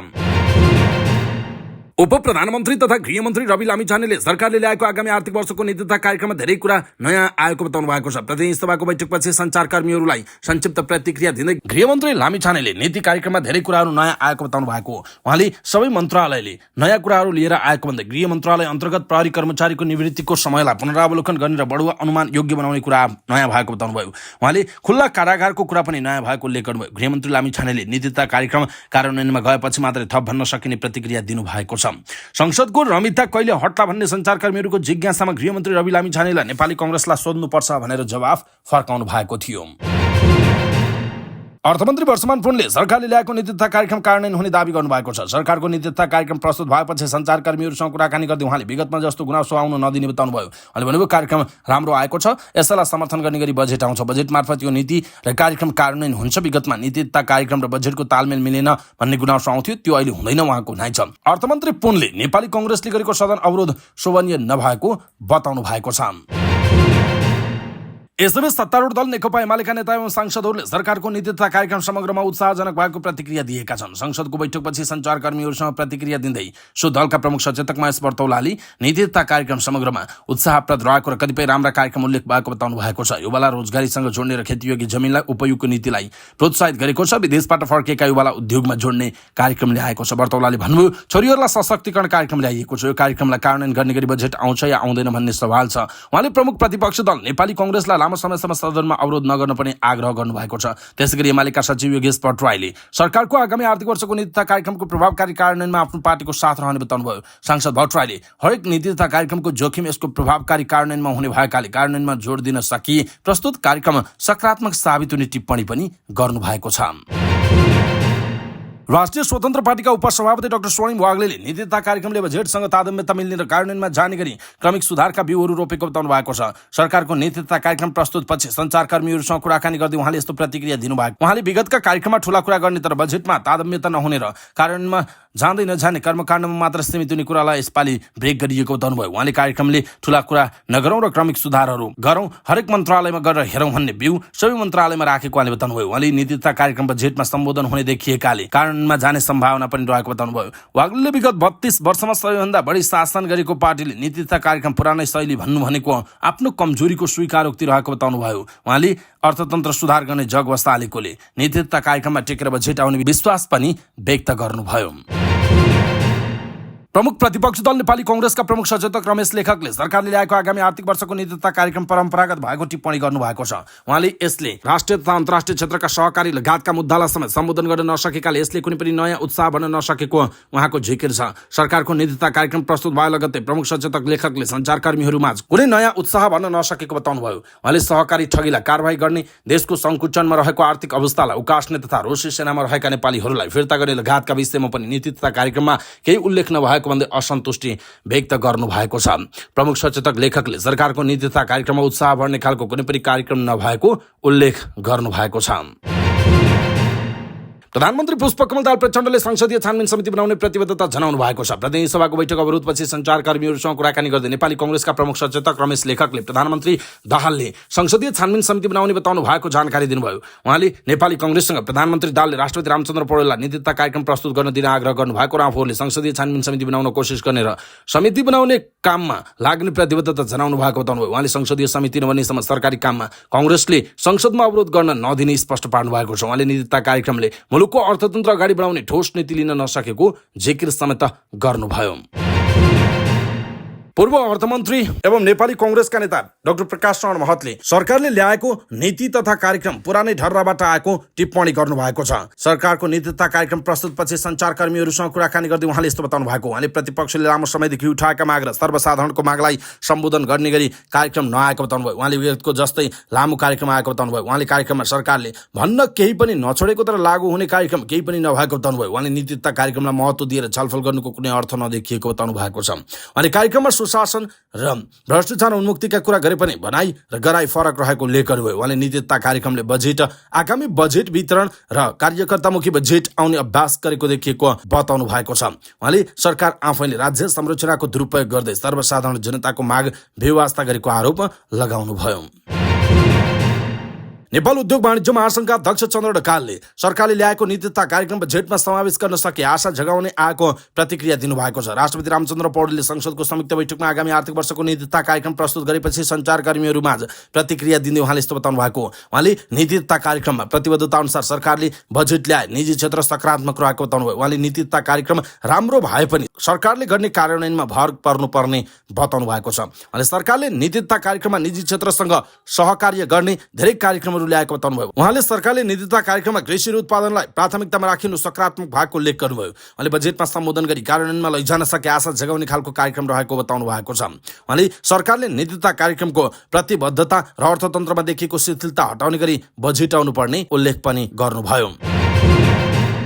प्रमुख प्रतिपक्षी दल नेपाली कांग्रेसले अवरुद्ध पारेपछि प्रतिनिधि सभाको बैठक स्थगित भएको छ। मंगलबार प्रतिनिधि सभा बैठकमा राष्ट्रपति रामचन्द्र पौडेलले प्रस्तुत गर्नुभएको आगामी आर्थिक वर्षका लागि नीति तथा कार्यक्रम संसदमा प्रस्तुत गर्ने र राष्ट्रपति पौडेललाई धन्यवाद ज्ञापन गर्ने कार्यसूची थियो। तर विषयमा प्रवेश गर्न नपाउँदै नेपाली कांग्रेसले नाराबाजी गरी अवरुद्ध गरेसँगै बैठक स्थगित गरिएको छ। नेपाली कांग्रेसले उपप्रधान तथा गृहमन्त्री रवि लामिछानेमाथि सहकारी ठगी प्रकरणमा सरकारले संसदीय छानबिन समिति बनाउन माग गर्दै आएको छ। अर्को बैठक जेठको 3 गते बिहीबार 11 बजे बस्ने गरी बोलाइएको जनाइएको छ। यस्तै प्रमुख प्रतिपक्षी दल नेपाली कांग्रेसले राष्ट्रिय सभाको बैठक पनि अवरुद्ध पारेको छ। राष्ट्रिय सभाको बैठकमा राष्ट्रपति रामचन्द्र पौडेलले संयुक्त सदनमा प्रस्तुत गर्नुभएको आगामी आर्थिक वर्षको नीति तथा कार्यक्रममा धन्यवाद ज्ञापन गर्ने कार्यसूची रहे पनि कांग्रेसले संसद अवरुद्ध पारेको। कांग्रेसले सहकारी रकम इनामिना प्रकरणमा उपप्रधान एवं गृहमन्त्री रवि लामिछानेमाथि संसदीय समितिको माग राखेर संसद अवरुद्ध पार्दै आएको छ। बैठकमा पनि नेपाली कांग्रेसले सोही विषयमा संसदीय छानबिन समितिको माग गर्दै संसद अवरुद्ध पारेको उल्लेख छ। राष्ट्रिय सभाको अर्को बैठक जेठको 3 गते बिहीबार सभा 1 बजे बस्ने गरी स्थगित भएको जनाइएको छ। प्रधानमन्त्री पुष्पकमल दाहाल प्रचण्डले गणतन्त्र दिवस मौलिक र रचनात्मक तवरले मनाउने तयारी गर्न निर्देशन दिनुभएको छ। प्रधानमन्त्रीको अध्यक्षतामा सिंहदरबारमा बसेको बैठकले गणतन्त्र दिवस मूल समारोह समिति 2081 समेत गठन गरेको छ। यस वर्षको जेठको 14, 15 र 16 गते 3 दिनसम्म मौलिक एवं रचनात्मक कार्यक्रम गरी गणतन्त्र दिवस मनाउने तयारी छ। सरकारले विक्रमसम्म 2065 साल जेठको 15 मा देशमा गणतन्त्र स्थापना भएको ऐतिहासिक दिनलाई प्रत्येक वर्ष गणतन्त्र दिवसका रूपमा मनाउँदै आएको छ। नेपालभित्र र विदेश स्थित नेपाली राजदूतावास नियोगहरूमा समेत दीपावली लगायतका मौलिक कार्यक्रमहरू गर्ने निर्णय भएको प्रधानमन्त्रीको सचिवालयले जनाएको छ। बैठकले संघीय सरकार तथा केन्द्रीय स्तर, विदेश स्थित नेपाली दूतावास, कूटनीतिक नियोग तथा वाणिज्य दूतावास र प्रदेश राजधानी केन्द्र, जिल्ला र स्थानीय स्तरमा गरिने कार्यक्रम तय गरेको छ। बैठकले सञ्चार तथा सूचना प्रविधि मन्त्रालयको सचिवको संयोजकत्वमा प्रचार प्रसार उपसमिति, काठमाडौँ महानगरपालिका प्रमुख प्रशासकीय अधिकृतको संयोजकत्वमा मञ्च सजावट तथा व्यवस्थापन उपसमिति लगायतका विभिन्न उपसमिति गठन गरेको छ। प्रधानमन्त्रीको अध्यक्षतामा रहेको मूल समारोह समितिको सदस्यमा उप प्रधानमन्त्री, मन्त्री, काठमाडौँ महानगरपालिकाका उपप्रमुख, नेपाल सरकारका मुख्य सचिव, प्रधान सेनापति, ललितपुर महानगरपालिकाका प्रमुख, नेपाल सरकारका सचिव तथा विशिष्ट श्रेणीका राजपत्राङ्कित अधिकृतहरू, नेपाल प्रहरीका महानिरीक्षक, सशस्त्र प्रहरी बलका महानिरीक्षक, राष्ट्रिय अनुसन्धान विभागका निर्देशक लगायत सहभागी रहेको जनाइएको छ। झापाको बिर्तामोड स्थित विवादास्पद गिरिबन्धु टी स्टेटमा कार्यरत मजदुरहरूले 3 महिनादेखि झाला पाएका छैनन्। मजदुरले लामो समयदेखि पारिश्रमिक नपाएपछि दैनिक गुजारा चलाउन कठिन भएको छ। चिया बगानमा 170 जना मजदुर कार्यरत छन्। प्रत्येक बार दिनमा उनीहरूले पारिश्रमिक पाउँदै आएका थिए। 3 महिना बितिसक्यो, बिहान बेलुका छाक टार्न कठिनाइ भएको छ। एक मजदुरले भनेका छन्, चिया टिपेको झालाबाट बिहान बेलुकाको दैनिकी चलाउने मजदुरले साउले पनि बाँकी झाला दिन छोडेको बताएका छन्। साउले राशन उधारो नदिएपछि भोकभोकै काम गर्नु परेको उनीहरूको भनाइ छ। मजदुरहरूले तत्काल झाला उपलब्ध गराइदिन माग गरेका छन्। 3 पुस्तादेखि यही बगानमा चियापत्ती टिपेर गुजारा गर्दै आएका मजदुर पारिश्रमिक नपाएपछि भोकै रहन बाध्य भएको बताउँछन्। भोकमरी सहेर पनि साउको काम गरिरहेको बताउँदै मजदुर नेत्री सावित्रा बन्जराले अनेक समस्याहरूका बावजुद काम गर्नु परेको बताउनुभयो। उहाँले मजदुरहरूको झाला दिलाइदिन सरकारवालाहरूसँग आग्रह समेत गर्नुभएको छ। तत्कालै चिया मजदुरले पाउनुपर्ने वेतन नपाए आन्दोलनमा जाने चिया मजदुरको चेतावनी छ। उहाँका अनुसार भोकै काम गर्ने चिया मजदुरमाथि कुनै दुर्घटना भए त्यसको जिम्मेवारी सञ्चालकहरूले लिनुपर्नेछ। दैनिक 500 रुपैयाँका दरले झाला पाउने मजदुरहरूले बाँकी भुक्तानी गर्न नसक्दा राशनको जो गर्न नसकेको उनीहरूको भनाइरहेको छ। सञ्चालकले बगान फाड्ने र घाटामा गएको देखाउँदै मजदुरहरूलाई दिनुपर्ने झालामा कम्पनी अल्टाल गर्दै आएको बताइएको छ। कम्पनीको तर्फबाट चिया बगान बन्द गर्ने जस्ता धम्की दिँदै मजदुरलाई झाला रोकिरहेको उनीहरूको भनाइ छ। बगानको स्याहार समेत हुन छोडेको बताउँदै मजदुरले असुरक्षा बढिरहेको बताउँछन्। नेपाल कृषि तथा बगान क्षेत्र श्रमिक संघ गिरिबन्धु इकाइका अध्यक्ष नारायण दर्जीले श्रम गर्ने मजदुरले अब भोकै काम गर्न नसक्ने बताउनु भएको छ। श्रम गर्ने मजदुरहरूलाई तत्काल भुक्तानी दिन दर्जीले आग्रह समेत गर्नुभएको छ। यसैबीच फागुनदेखि झ्याला नपाएका मजदुरले बिर्तामोड नगरपालिकाको ध्यानाकर्षण पनि गराएका छन्। नगरमा ज्ञापन पत्र बुझाउँदै उनीहरूले न्यायका लागि ध्यानाकर्षण गराएका हुन्। उनीहरूले पारिश्रमिक उपलब्ध गराउन पहल गरिदिन माग गर्दै ज्ञापन पत्र बुझाएका छन्। बिर्तामोड नगरपालिका 6 र अर्जुनधारा नगरपालिका 11 मा अवस्थित गिरिबन्धु टी स्टेटमा कार्यरत श्रमिकहरूले पाक्षिक भुक्तानी दिने व्यवस्था रहेको थियो। तर फागुन 30 गतेदेखि वैशाख 2081 28 गतेसम्मको 4 पटकको भुक्तानी रोकिएको मजदुरहरूले बताएका छन्। ज्ञापन पत्र बुझाउँदै उनीहरूले समस्या समाधान नभई आन्दोलन गर्न बाध्य हुने र आन्दोलनबाट क्षतिको जवाफदेही नहुने ज्ञापन पत्रमा उल्लेख छ। गिरिबन्धु टी स्टेटका व्यवस्थापकलाई ज्ञापन पत्रको बोधार्थ पनि पठाइएको छ। यसैबीच हदबन्दीभन्दा बढीको जमिन सट्टापट्टा गरेर बिक्री वितरण गर्ने तयारी गरेका बगान सञ्चालकको योजना सर्वोच्च अदालतको आदेशबाट तोइएको छ। अदालतले हदबन्दीभन्दा बढीको जमिन सट्टापट्टा तथा बिक्री गर्न नपाउने फैसला गरेको हो। अदालतको फैसलाले 2060 सालमा बगानमा आसेर भिटौरी बनाएको बिर्तामोड बस पार्क रहेको 51 बिघा जमिन पनि सरकारको नाममा फिर्ता ल्याउन निर्देशन दिएको जनाइएको छ। नेपाली कांग्रेसका महामन्त्री एवं सांसद गगन थापाले गिरिबन्धु टी स्टेटको जग्गा सट्टापट्टा गर्ने निर्णय गरेर तत्कालीन सरकारले नीतिगत भ्रष्टाचार गरेको बताउनु भएको छ। थापाले सामाजिक सञ्जाल मार्फत आफ्नो धारणा सार्वजनिक गर्दै सर्वोच्च अदालतले गिरिबन्धु टी स्टेटको जग्गाको सट्टापट्टा गर्ने सन्दर्भमा तत्कालीन मन्त्री परिषदले 2078 वैशाख 13 गते गरेको निर्णय र त्यससँग सम्बन्धित काम कारबाहीका सम्बन्धमा सर्वोच्च अदालतले गरेको फैसला ऐतिहासिक रहेको उल्लेख गर्नु भएको छ। फैसलाले गिरिबन्धु टी स्टेट लगायतका हदबन्दी छुट पाएको सरकारी तथा सार्वजनिक जग्गामा नजर गाडेर बसेकालाई नजरबन्द गरिदिएको थापाको भनाइ छ। गिरिबन्धु टी स्टेटको जग्गाका सट्टापट्टाको निर्णय तत्कालीन केपी ओली नेतृत्वको सरकारले गरेको थियो। अदालतले आफ्नो फैसलामा बोलेको कुराको आधारमा अब सरकारलाई जग्गा फिर्ता ल्याउने र दोषीलाई कारबाही गर्न बलियो आधार मिलेको उल्लेख गर्दै थापाले यसमा सरकारले दायाँ बायाँ नहेरोस्, आलटाल र बहानाबाजी नबनाओस् भन्दै सामाजिक सञ्जालमा आफ्नो प्रतिक्रिया जनाउनु भएको छ। दर्शक महानुभाव, यसप्रति तपाईँको धारणा के छ? आफ्नो धारणा तलको कमेन्ट बक्समा कमेन्ट गर्नुहोला।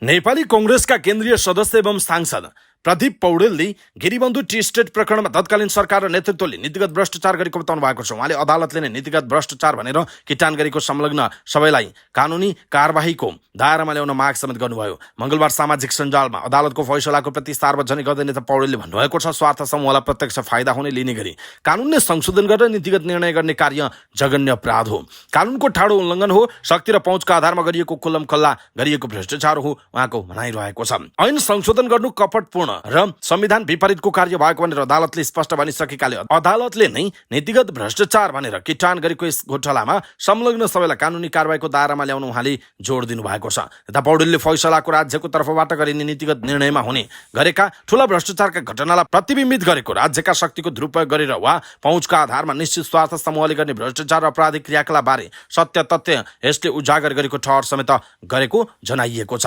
दर्शक महानुभाव, नेपाली कांग्रेसका सांसद प्रदीप पौडेलको यो भनाइप्रति तपाईको धारणा के छ? आफ्नो धारणा तलको कमेन्ट बक्समा कमेन्ट गर्नुहोला।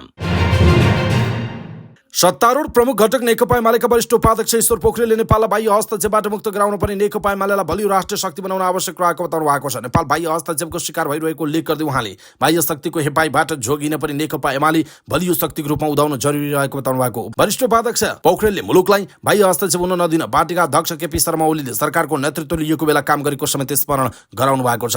राष्ट्रिय युवा संघ नेपालले काठमाडौँमा आयोजना गरेको कार्यक्रममा बोल्दै उहाँले कहिले पराधीन नभएको मुलुकको राष्ट्रिय स्वाधीनतालाई बचाइ राख्न पनि एमाले बलियो शक्ति हुनुपर्ने भएकाले पार्टीको स्व अभियान चलाएको पनि स्पष्ट पार्नुभयो। वरिष्ठ उपाध्यक्ष पोखरेलले पार्टीलाई बलियो राष्ट्रिय शक्तिमा बदल्ने गरी अगाडि बढ्न नेता कार्यकर्तालाई सचेत गराउनु भएको छ। उपाध्यक्ष पोखरेलले पार्टीका नेता कार्यकर्तालाई भ्रष्ट खालका कुनै पनि गतिविधिमा संलग्न नहुन पनि निर्देशन दिनुभयो। यसैबीच नेकपा एकीकृत समाजवादीका अध्यक्ष माधव नेपालले पार्टीभित्र भ्रष्ट प्रवृत्ति देखिएको बताउनु भएको छ। पार्टीको केन्द्रीय कमिटिको बैठकलाई सम्बोधन गर्दै अध्यक्ष नेपालले पार्टीभित्र भ्रष्ट प्रवृत्ति देखिएको बताउनु भएको। उहाँले पार्टीभित्र भ्रष्टीकरण पद लोलुपताको प्रवृत्ति खतरनाक रूपमा देखा परेको भन्दै यस्तो अवस्था रहेमा आफूहरूलाई कसैले विश्वास नगर्ने बताउनु भएको छ। उहाँले आफूहरूले राजनीतिको भ्रष्टीकरणका विरुद्धमा स्पष्ट अडान र तद अनुरूपको गतिविधिहरू सञ्चालन गर्नुपर्ने आवश्यकता रहेको औल्याउनु भयो। अध्यक्ष नेपालले आफूहरूको पार्टी फुट्ने हल्ला चलाइएको भन्दै यसप्रति सचेत हुनुपर्ने बताउनु भयो। पार्टीभित्रको असन्तुष्टिहरू छलफल गरेर टुङ्गो लगाउन सकिने उहाँको भनाइ छ। उहाँले एकीकृत समाजवादीलाई धराशायी पार्न खोज्नेहरूले त्यस्तो हल्ला चलाएको उल्लेख गर्नुभयो। नेपालले राजनीतिक समीकरण दिनदिनै परिवर्तन भइरहेको भन्दै सोचेभन्दा अलग ढङ्गले अगाडि बढिरहेको बताउनुभयो। उहाँले कतिपय शक्तिहरू षड्यन्त्रपूर्ण ढङ्गले सबै पार्टीभित्र अन्तर्विरोध पैदा गरेर शक्ति वृद्धि गर्न लागेको बताउनुभयो। उहाँले अन्य पार्टीका कार्यकर्तालाई प्रलोभनमा पारेर आफ्नो पक्षमा तान्न विभिन्न शक्तिहरू लागिरहेको भन्दै यसतर्फ आफूहरू सचेत हुनुपर्ने उहाँको भनाइ छ। उहाँले उपेन्द्र यादव नेतृत्वको जनता समाजवादी पार्टी नेपाललाई फुटाइएको टिप्पणी गर्नुभयो। उहाँले जसपा नेपाललाई सरकारबाट पनि निकालिएको बताउनुभयो। अध्यक्ष यादवले पदबाट राजीनामा नदिएको भए गलत तयार निकालिने स्थिति रहेको उहाँको भनाइ छ। उहाँले वर्तमान सत्ता समीकरणमा बस्ने कि नबस्ने भन्ने निर्णय गर्नुपर्ने अवस्था रहेको पनि स्पष्ट पार्नुभयो। अध्यक्ष नेपालले पार्टीका मन्त्रीहरूप्रति नेता कार्यकर्ताहरूको सधैँ धेरै गुनासो आएको भन्दै पार्टी र कार्यकर्ताहरूसँगको सम्बन्धलाई राम्रो बनाउन मन्त्रीहरूलाई निर्देशन समेत दिनुभएको छ। सर्वोच्च अदालतमा पहिलोपटक अनलाइन मुद्दा दर्ता प्रणाली र पेशीको सूचना स्वचालित रूपमा पठाउने प्रणालीको शुभारम्भ भएको छ। सर्वोच्च अदालतमा एक कार्यक्रमका बीच प्रधान न्यायाधीश विश्वम्भर प्रसाद श्रेष्ठले अनलाइन रिट निवेदन दर्ता गर्ने प्रणालीको शुभारम्भ गर्नुभएको हो। शुभारम्भ कार्यक्रममा बोल्दै उहाँले नेपालमा पहिलोपटक अनलाइन रिट निवेदन दर्ता गर्ने प्रणाली शुभारम्भ भएको बताउनुभयो। उहाँले न्यायालय मुद्दाका पक्ष कानुन व्यवसायी लगायत सबैका लागि सहज हुने विश्वास समेत व्यक्त गर्नुभयो। उहाँले छिटो छरितो न्याय सम्पादन हुने, अदालत धाइरहनु नपर्ने र नेपालका जुनसुकै ठाउँबाट पनि दर्ता गर्न सक्ने कुरामा यसले सहज बनाउने बताउनुभयो। उहाँले मंगलबारबाट नै पेशी तारिखको जानकारी दिने प्रणाली पनि शुभारम्भ भएको जानकारी दिनुभयो। प्रधान न्यायाधीश श्रेष्ठले प्रविधिसँग जोडिन सबै कानुन कर्मीहरूसँग आग्रह गर्नुभयो। उहाँले पेशी तारिख दिने अनलाइन पद्धति सबै जिल्ला अदालतमा हुनुपर्ने बताउनु भएको छ। उहाँले तारिख प्रणाली पनि अटोमेसन दिने कुरामा पनि जोड दिन आवश्यक रहेको बताउनुभयो। क्रिकेटर सन्दीप लामिछानेको मुद्दा मंगलबार हेर्दैमा राखिएको छ। लामिछानेको मुद्दामा गौशाला 26 का वकिलले न्यायाधीशलाई भावनात्मक दबाव दिने प्रयास गरेको समाचार सार्वजनिक भएको छ। घटना मंगलबार बहस सकिएर मुद्दा हेर्दैमा गइसकेपछिको हो भन्दै नेपाल प्रेसमा समाचार छ। उच्च अदालत पाटनमा मंगलबार मुद्दाको छिनोफानो गर्ने तयारी भए पनि त्यो सफल भएन। अग्राधिकार पाएको हुँदा मुद्दाको पालो 1 नम्बरमा नै थियो र न्यायाधीशद्वय सुदर्शनदेव भट्ट र अन्जु प्रेतीले समयमै इजलास खोलेर सुनवाई थालेका थिए। बिहान करिब 11 बजेबाट बहस सुरु भयो। सुरुमा जारीकर्ता गौशाला 26 को तर्फबाट दुई सरकारी वकिल रत्नकेशरी महर्जन र प्रकाश घिमिरेले बहस गरे। त्यसपछि सन्दीपका वकिलहरूको बहस सुरु भयो। सन्दीपको पक्षबाट बहस गर्नेमा कहलिएका वकिलहरूको सूची थियो। वरिष्ठ अधिवक्ताहरू शम्भु थापा, रमण श्रेष्ठ, रामनारायण भिडारी, मुरारी सापकोटा, कृष्ण सापकोटाले सन्दीपको तर्फबाट बहस गरे। त्यसपछि फेरि गौशाला 26 का निजी वकिलहरूको बहस सुरु भयो। गौशाला 26 ले आधा दर्जन भन्दा बढी जना निजी वकिल राखेकी थिइन्। उनीहरूमध्ये 3 जनाले बहस गरे। सन्दीपको तर्फबाट मुख्य वकिल सरोज घिमिरे, वरिष्ठ अधिवक्ता सविता भण्डारी, वरिष्ठ अधिवक्ता अमिता सैजुले बहस गर्न बाँकी छ। त्यसैगरी गौशाला 26 का तर्फबाट शशि अधिकारी र मोहन अन्सारी लगायत 4 जनाले बहस गर्न पाएका छैनन्। मंगलबार 7 बजेसम्म बहस सक्ने र 8 देखि 8:30 सम्म फैसला गर्ने गरी अदालतले योजना बनाएको थियो। त्यही योजना अनुसार बेलुका 5 बजेपछि पनि बहसलाई निरन्तरता दियो। फैसला मंगलबार नै गर्ने तयारी नगरिएको भए 5 बजे नै हेर्दाहेर्दामा राखिन्थ्यो र इजलास बन्द हुन्थ्यो। तर बहस 10 बजेसम्म लम्बिने अवस्था देखियो। फैसला आउँदा मध्यरात हुन सक्थ्यो। अदालत बाहिर भिडभाड पनि थियो। सन्दीपका समर्थकहरू ठूलै संख्यामा जम्मा भइसकेका थिए। उनले सफाई पाउनेमा आशामा फन्चेवाजा सहित तयारी अवस्थामा राखेको थियो। तर मध्यरातमा फैसला गर्दा गलत सन्देश जानेर जे फैसला आए पनि अवांछित प्रतिक्रिया उत्पन्न हुन सक्ने भन्दै न्यायाधीश द्वयले मनस्थिति बदलेको अदालत स्रोतले बताएको छ।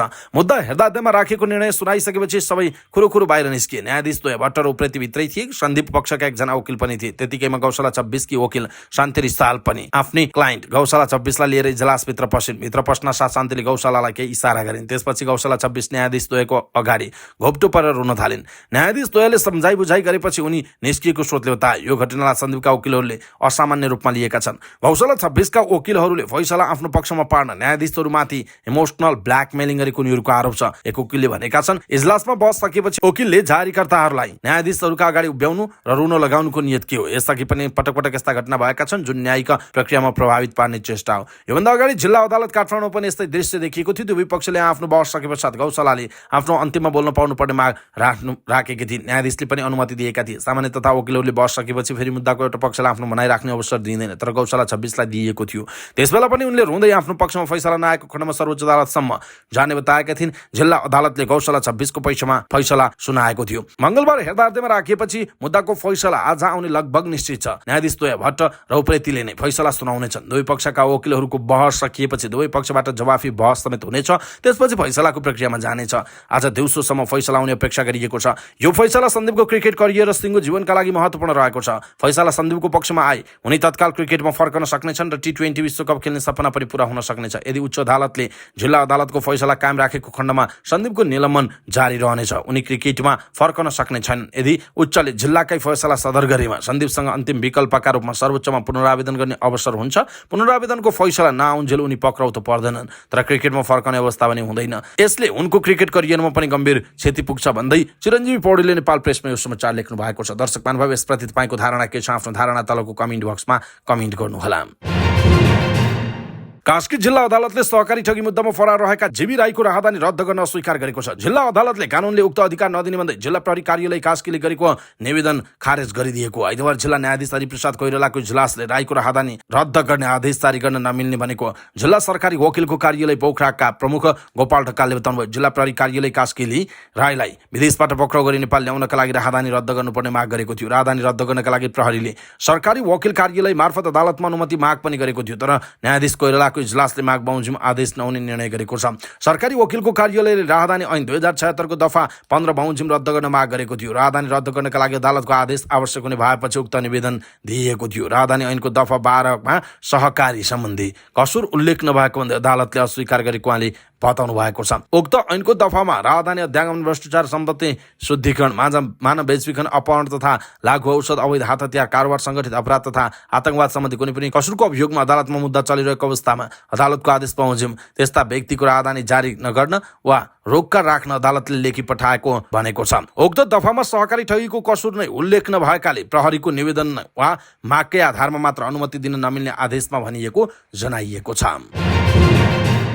पोखरा महानगरपालिका वडा नम्बर 4 गैरापाटनमा रहेको प्राइम बहुउद्देश्य सहकारी संस्था लिमिटेडले 1.5 अर्ब भन्दा बढी रकम इनामिना गरेको पाइएको छ। सहकारी रजिस्ट्रारको कार्यालय पोखराले गरेको अनुसन्धानले सहकारीबाट 1 अर्ब 54 करोड 15,08,142 रुपियाँ इनामिना भएको निष्कर्ष निकालेको छ। सहकारी रजिस्ट्रारको कार्यालयले अनुसन्धान सकेर जिल्ला प्रहरी कार्यालय कास्कीलाई पत्र पठाएको हो। पत्रका आधारमा जिल्ला प्रहरी कार्यालय कास्कीले मंगलबार नै सहकारीका अध्यक्ष सहित 8 जनालाई पक्राउ गरेको छ। सहकारीका अध्यक्ष शंकर कार्की, निवर्तमान अध्यक्ष निधीश प्रसाद कोइराला, व्यवस्थापन निरु थापा केसी, कर्मचारी प्रमुख सुरेन्द्रमणि पौडेल, कानुनी सल्लाहकार इन्द्रप्रसाद बराल, पूर्व कोषाध्यक्ष कुलदीप भट्टराई, कर्जा अधिकृत सुनिल थापा र शेयर सदस्य एवं सल्लाहकार मानबहादुर गुरुङलाई पक्राउ गरिएको जिल्ला प्रहरी कार्यालय कास्कीका सूचना अधिकारी डीएसपी वसन्त कुमार शर्माले जानकारी दिनुभएको छ। थप अनुसन्धान भइरहेको शर्माले बताउनुभयो।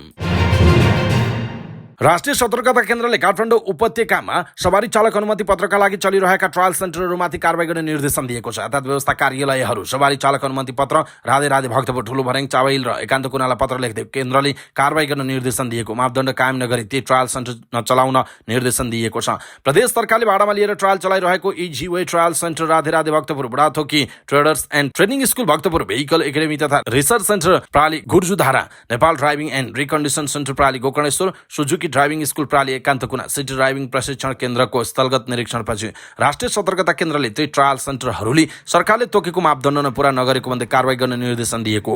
ती ट्रायल सेन्टरहरूले सरकारले तोकेको मापदण्डमा नै पुरा नगरेको भन्दै कारबाही गर्ने निर्देशन दिएको। मनमानी शुल्क लिएको भन्ने उजुरीका शब्दमा त्यहाँ कार्यालयले सवारी चालक अनुमति पत्र सम्बन्धी प्रयोगात्मक परीक्षा लिने ट्रायल सेन्टरहरूले सवारी चालक प्रशिक्षण केन्द्र निर्देशिका 2074मा व्यवस्था भएको मापदण्ड पालना नगरेको जनाइएको छ। काठमाडौँ, भक्तपुर र ललितपुरका अधिकांश ट्रायल सेन्टरहरूले निर्देशिकामा भएको व्यवस्था तथा मापदण्ड पालना नगरी ट्रायल सेन्टरहरू सञ्चालन गर्दा धेरै परीक्षार्थी फेल हुने गरेको केन्द्रको निष्कर्ष छ। ट्रायल सेन्टरहरू सञ्चालन गर्दा विधि सम्मत नदेखिएको, लेआउटको क्रम नमिलेको, स्पिड ब्रेकर टेस्टमा मेटुल राखेर स्लोप लामो बनाइएको, ट्राफिक सिग्नल टेस्ट निर्देशिकामा तोकियो बमोजिम नभएको, बम्पी टेस्ट अन्तर्गत पीसीसी प्लेटफर्म नभएको भेटिएको केन्द्रले जनाएको छ। अरण्यको राजमार्ग अन्तर्गत बानेश्वर क्षेत्रमा फल्चा शैलीमा निर्माण गरिएको बस बिसाउने सञ्चालनमा आएको छ। काठमाडौँ महानगरपालिका वडा नम्बर 10 का अध्यक्ष रामकुमार केसीले फल्चा बस बिसाउनेको उद्घाटन गर्नुभएको हो। उद्घाटन कार्यक्रममा बोल्दै अध्यक्ष केसीले बानेश्वर क्षेत्र राजनीतिक आन्दोलनको केन्द्र भएको उल्लेख गर्दै आन्दोलनको क्रममा सम्पदाहरू बिगार्न नहुने बताउनु भएको छ। उहाँले सार्वजनिक सम्पत्तिको रक्षा गर्ने दायित्व सबैको भएको बताउनुभयो। उहाँले परम्परागत निर्माण सामग्री र शैलीको प्रयोग गरेर नमुना बस बिसाउने बनाएको उल्लेख गर्दै यस्ता संरचनाहरू राजनीतिक आन्दोलनको मारमा पर्न नहुने बताउनुभयो। बिसाउनेको संरक्षणका लागि स्थानीयदेखि सबैले चासो राख्न जरुरी रहेको उहाँको भनाइ छ। सो क्षेत्रमा उस्तै शैलीका 2वटा बस बिसाउने निर्माण भएका छन्। महलबाट बानेश्वर तर्फको सडक खण्डमा रहेको बिसाउने आउँदो महिनाभित्र सञ्चालनमा आउने बताइएको छ। यी 2वटा फल्चाको लागत 62 लाख रुपियाँ रहेको छ। यसको निर्माणमा कलात्मक थाम, निदाल र दलिनको प्रयोग गरिएको छ। यस्तै बस्नका लागि काठकै मेच राखिएको छ। बिसाउने भित्र प्रकाशका लागि बत्ती जडान गरिएको जनाइएको छ। मोरङमा प्रहरीले गोली हानेर एकजना लागु औषध कारोबारीलाई पक्राउ गरेको छ। लागु औषध नियन्त्रण ब्युरो र जिल्ला प्रहरी कार्यालयको संयुक्त कारबाहीका क्रममा प्रहरीलाई आक्रमण गर्न खोजेपछि 2 राउन्ड गोली चलाएर एकजना कारोबारीलाई पक्राउ गरिएको एसएसपी गोविन्द थपलियाले जानकारी दिनुभयो। उहाँका अनुसार घटनामा भारतको बिहार किशनगञ्ज 8 बस्ने भारतीय नागरिक भगीरथ हरिजन घाइते भएको जनाइएको छ। एकजना प्रहरी सहायक निरीक्षक पनि सामान्य घाइते भएको एसएसपी थपलियाले बताउनु भएको छ। साथै प्रहरीले उनको साथबाट 128 ग्राम खैरो हेरोइन बरामद गरेको छ। हरिजनलाई थप उपचारका लागि अस्पताल लगिएको जनाइएको छ।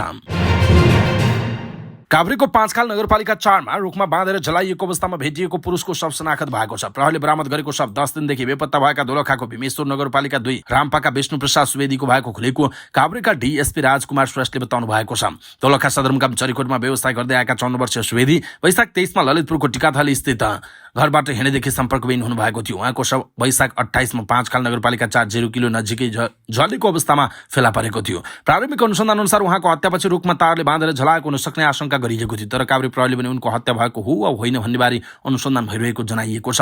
मोबाइल समेत घरमै छोडेर निस्केका सुवेदीले अन्तिम पटक वैशाख 24 मा 0 किलो स्थित एक होटल सञ्चालकको मोबाइल नम्बरबाट घरमा सम्पर्क गरेर केही दिन घर नफर्कने बताएका थिए। त्यसपछि सम्पर्कविहीन भएका उनी व्यापक खोज तलास गर्दा पनि फेला पर्न सकेका थिएनन्। मंगलबार शेयर बजारका सबै सूचक बढेका छन्। नेप्से परिसूचक अघिल्लो दिनको तुलनामा 28.62 अंक 1.43% बढेको छ। सो अंकको वृद्धिपछि नेप्से 2027 अंकमा पुगेको छ। 22 कम्पनीको मूल्य गर्दा 219 को बढ्यो भने 3 को स्थिर रह्यो। कुल 4 अर्ब 8 करोडको शेयर कारोबार भयो। अघिल्लो दिन 3 अर्ब 40 करोडको कारोबार भएको थियो। सबै क्षेत्रका सूचकहरू बढेका छन्। हाइड्रो पावर र माइक्रो फाइनान्स समूह 3% भन्दा धेरै बढे। अंकका आधारमा बैंकिङ 2, विकास बैंक 59, फाइनान्स 6, होटल तथा पर्यटन 48, हाइड्रो पावर 76, जीवन बीमा 141, उत्पादन 16, माइक्रो फाइनान्स 146, निर्जीवन बीमा 190, अन्य 17 र व्यापार समूह 0.84 अंक बढेको उल्लेख छ। छ कम्पनीको मूल्य 10% बढेको छ। समाज लघुवित्त उपकार युनिक नेपाल, जनउत्थान सामुदायिक मानसी लघुवित्त र रोरू हाइड्रो पावरको मूल्य 10% बढ्यो। हिमालयन लघुवित्तको मूल्य 9.7, बुद्धभूमि हाइड्रो पावरको 8.6, मकर जितुमाया हाइड्रो पावरको 8.1% मूल्य बढेको जनाइएको छ। हिमालयन ऊर्जा विकास कम्पनीको 4.6%, सप्तकोशी विकास बैंकको 1.4% मूल्य घटेको छ। कारोबार रकमका आधारमा सीईडीबी हाइड्रो पावर, साइन रायसुङ्ग विकास बैंक, आरएसडीसी लघुवित्त, रेडी पावर तथा स्वावलम्बन लघुवित्त क्रमशः अगाडि रहेका छन्। धितोपत्र बजारमा स्वावलम्बन लघुवित्त क्रमशः अगाडि रहेको जनाइएको छ।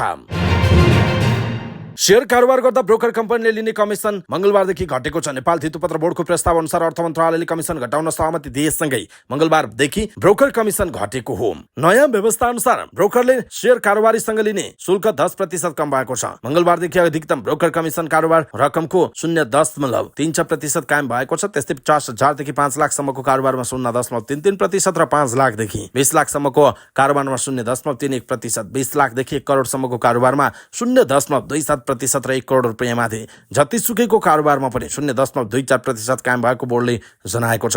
गएको कार्तिकमै धितोपत्र बोर्डको सञ्चालक समितिले ब्रोकर कमिसन घटाउने गरी नियमावली संशोधन गर्ने निर्णय गरेको थियो, तर अर्थ मन्त्रालयको सहमति पाउन नसक्दा यो विषय लागू हुन सकेको थिएन। नेपाल राष्ट्र बैंकका गभर्नर महाप्रसाद अधिकारीले मुलुकमा आर्थिक स्थिरता हुनका लागि बैंकिङ प्रणाली सुरक्षित र सबल हुन आवश्यक रहेको बताउनु भएको छ। गभर्नर अधिकारीले बैंकहरू नबच्ने हो भने सर्वसाधारणको निश्चय बच्न नसक्ने भन्दै अर्थतन्त्र स्थिर र चलायमान हुनका लागि बैंकिङ प्रणाली सुरक्षित हुन जरुरी रहेको बताउनु भयो। गभर्नर अधिकारीले सोमबार अर्थ समिति बैठकमा बोल्दै बैंकिङ प्रणालीलाई बचाउँदै सर्वसाधारणहरूको बचतलाई सुरक्षित बनाउनु पर्ने अहिलेको आवश्यकता रहेको बताउनु भयो। उहाँले बैंकिङ प्रणाली बैंक नबचे मुलुकमा आर्थिक सङ्कट आउने दावी गर्नुभयो। उहाँले त्यसैले आर्थिक स्थिरताका लागि बैंकिङ प्रणाली धराशायी हुन नहुने जिकिर गर्नुभयो। उहाँले बैंकिङ प्रणाली सुरक्षित र सबल हुनका लागि बैंकहरूको न्यूनतम नाफा कमाउन आवश्यक रहेको बताउनु भयो। उहाँले पछिल्लो समय बजारमा बैंकहरूले धेरै नाफा कमाए भन्ने गलत प्रचार भएको भन्दै राजनीतिक नेता लगायत सर्वसाधारण त्यो भ्रमबाट बाहिर आउनुपर्ने बताउनु भयो। गभर्नर अधिकारीले नाङ्गो आँखाले बाहिर देखे जस्तो बैंकहरूले नाफा नकमाएको दावी गर्नुभयो। उहाँले बैंकहरूको अहिलेको नाफा 8.5% भन्दा बढी नभएको भन्दै नाफा निरन्तर घटेर गइरहेको उल्लेख गर्नुभयो। उहाँले नेपालका बैंकहरूलाई विश्वका अन्य देशहरूको भन्दा धेरै नियमनमा राष्ट्र बैंकले बाँधेको स्वीकार गर्नुभयो। उहाँले नेपालका बैंकहरूलाई अन्य देशको भन्दा बढी नियमन गरेको उल्लेख गर्नुभएको छ।